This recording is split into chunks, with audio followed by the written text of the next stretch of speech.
عالمی برادری انتظار کر رہی ہے کہ ایران اور امریکہ کے درمیان مذاکرات کا دوسرا راؤنڈ کب ہوتا ہے۔ ایران نے امریکہ کو یہ بتا دیا ہے کہ امریکہ کی جانب سے وعدہ خلافیاں، ناکہ بندیاں اور دھمکیاں مذاکرات کی راہ میں بڑی رکاوٹیں ہیں۔ تہران مذاکرات کا حامی ہے اور رہے گا۔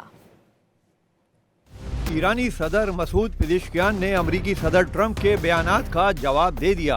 واضح کیا کہ تہران نے ہمیشہ مذاکرات اور معاہدوں کا خیر مقدم کیا اور کرتا رہے گا۔ امریکہ کی جانب سے وعدہ خلافیاں، ناکہ بندی اور دھمکیاں مذاکرات کی راہ میں بڑی رکاوٹیں ہیں۔ پزشکیان نے کہا کہ دنیا آپ کی مسلسل منافقانہ بیان بازی اور قول و فعل میں تضادات دیکھ رہی ہے۔ ادھر ایرانی پارلیمنٹ کے اسپیکر محمد باقر قالیباف نے بھی کہہ دیا کہ سیز فائر کی سنگین خلاف ورزیوں کے ساتھ آبنائے ہرمز نہیں کھل سکتی۔ بحری ناکہ بندی کے خاتمے کے ساتھ ہی جنگ بندی مکمل ہوگی۔ تمام محاذوں پر صہیونی جنگی جنون بھی رکنا چاہیے۔ باقر قالیباف نے یہ بھی کہا کہ دشمن نہ طاقت سے اہداف حاصل کر سکا اور نہ دھمکیوں سے اپنے مقاصد حاصل کر سکے گا۔ ایرانی صدر کے ترجمان مہدی طباطبائی نے بھی واضح کیا ہے کہ مذاکرات کا راستہ وقار، انصاف اور دانش مندی سے کھولا جا سکتا ہے۔ دشمن کو اپنی وعدہ خلافیاں اور دھوکے بازی بند کرنی چاہیے۔ ایرانی صدر کے ترجمان نے ایرانی قیادت میں تقسیم کے دعوے کو بھی سختی سے مسترد کر دیا۔